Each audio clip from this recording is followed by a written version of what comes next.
첨단분야, 유전공학 이런 쪽에서도요. 유전자가 변형된 거. 예를 들어서 이제 종자 쪽에서도 그런 논인데요. 전통 육종으로 개량된 새로운 종자들이 나오죠. 이게 누구 거냐?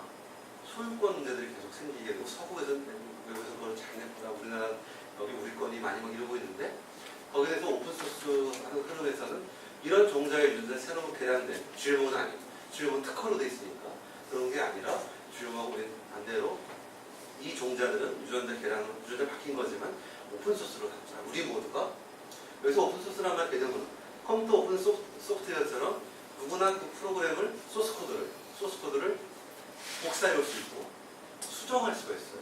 하나. 그리고 배포할 수 있어요. 누구나. 쫙. 그래서 카피 레프트란 말이 나오죠. 윈도우 같은 경우는 카피라이트라고 그러죠. 저작권. 거기에 대해서 오픈소스 운동에서는 우리는 카피 레프트야. 좌우 기능을 위해서 우리는 좀 자유롭게 서로 사용하자. 종자도 그렇게 가자. 그렇게 해서 우리 종자를 누군가의 소유로 만들지 말고 워낙 여기저기서 그런 흐름이 분명히 생물학에 있습니다. 종자도 그중에 하나고요. 근데 근본적인 문제가 있어요. 생물학적은요 저작권의 개념이 아니에요. 특허예요. 그게 그 주식회사는 특허와 저작권을 우리가 많이 알고 있잖아요. 컴퓨터는 소프트웨어는요 그게 일종의 저작물의 측면이 있거든요. 글로 돼 있으니까. 그래서 특허도 되고 저작권도 돼요. 저작권은 우리가 알고 있는 그 저작 카피라이트입니다. 우리 글에 대한 저작권. 글로 표현을 무엇인가. 근데 컴퓨터 소프트웨어는 저작권으로도 보호가 될 수 있어요. 근데 생명공학, 생물학은 유전자는 DNA, 코드로 돼 있죠. 이것도 역시 알파벳으로 돼 있어요. A, G, C, T라는 네 가지 알파벳으로 쫙 우리 유전자 돼 있잖아요. 모든 생명체가. 그래서 이것도 역시 글자니까 저작권으로 되면은 그러면 카피라이트에 대비되는 카피 레프트 운동을 할 수도 있어요. 법적으로. 근데 전 세계에서 아무도 생물체에 대해서는, 유전자에 대해서는 카피라이트 인정하지 않아요. 그래서 오로지 특허만 인정.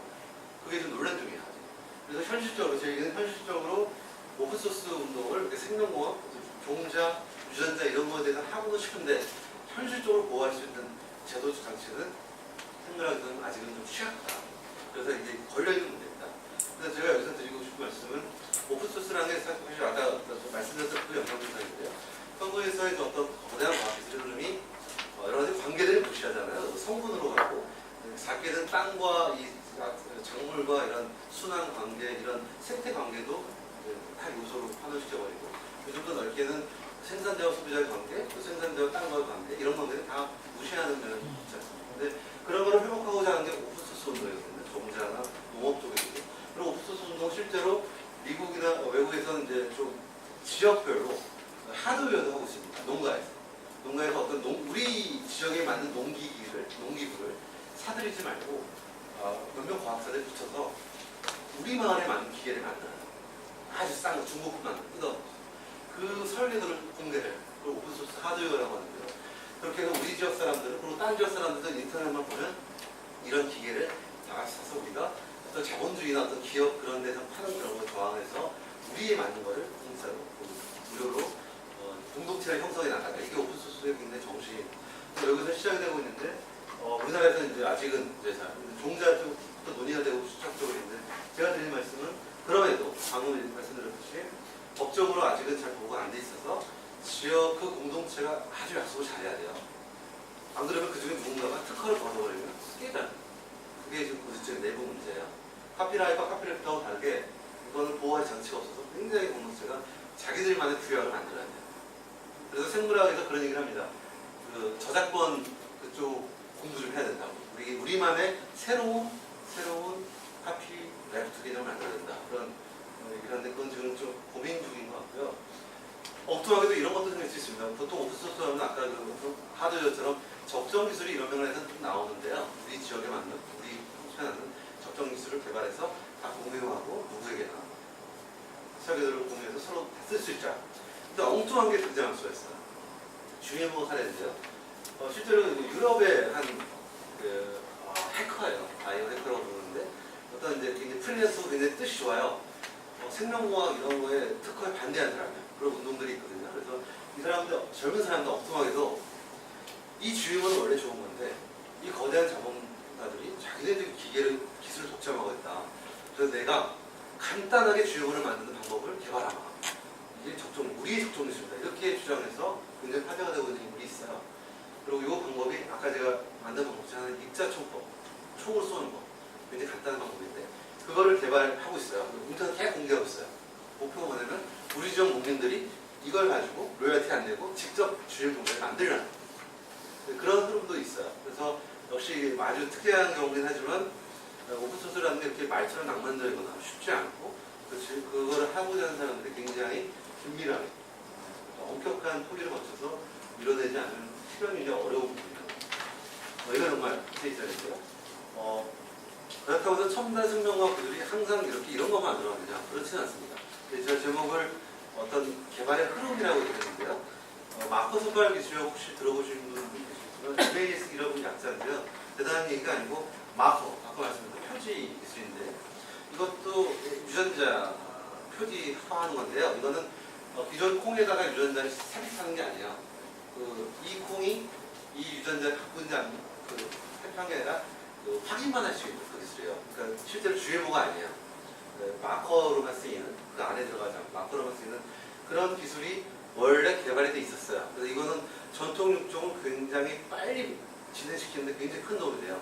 뉴질랜드가 굉장히 발달했다고 들었는데요. 거기서는 제가 키위를 봤었는데 7색깔 키위가 개발된 걸 봤어요. 딱 방울토마토 크기로 껍질도 따끈하고 이걸 어떻게 해야 되나 전통적으로 했다는 거예요. 근데 이걸 일일이 찾기가 어려워서 마커를 썼다는 거예요. 마커를 써서 자기 원하는 형질만 가진 것들을 마커를 좀 알아내고 거기서 마커를 떼어내는 거예요. 그래서 전통적으로 결합해서 굉장히 시간 좀 오래 걸리지만 주요가 우리는 안 맞는다.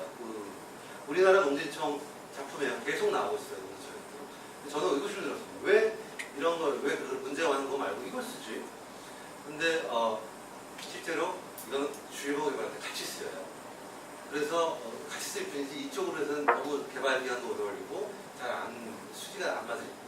어디서 같이 쓰이냐면 제가 아까 미국에서 주요가 개발하면 남미에서 거기서 전통 거기 이제 교배시킨다 그랬죠. 거기서 제일 잘 자라는 걸로. 그럴 때 이 유전자가 우리가 원하는 유전자 잘 들어가 있나? 그럴 때 쓰는 마커로 이 기술이 쓰이고 그런 정도에서 쓰이지 실제로 이렇게 해서 전통적 방식으로 개발하기에는 수지가 안 맞아요. 그래서 이 기술은 개발은 되고 있으나 이쪽으로 가지는 않는다는 거예요. 이런 거에 대한 이제 연관된 논의가 우리가 그렇다고 과학기술에 대한과학기술은 없는가 그런 거 봤을 때 대한과학기술은 완전 새로운 게 아니고 기존에 있는 기술 중에서 선별해낼 수 있다는 한 가지 사례를 말씀드린 건데요. 근데 이거는 단순히 농업 분야에서 요구하고 이렇게 되는 나기보다는 한 나라의 정책 전반에 대한 과학 정책에 대한 그런 전반에 대한 문제 제기와 논의 속에서 거대한 흐름들에 대한 문제제기도 가능할 것 같고요. 주요 기술 대신 MX 기술을 써주세요. 서구사에서는 나오고 있는 얘기예요. 우리나라에서는 주요도 아직 잘 논의가 안 되는데 이 기술도 뭐고 좀 약간 먼 얘기긴 하지만 이런 것이 약간 우리에게 영감을 줄 수 있는 꼭 첨단의 기술이라 무조건 문제고 적정 기술은 무조건 전통 기술이고 이렇지는 않다는 그런 면은 그냥 마무리하면서 말씀드리고 있습니다.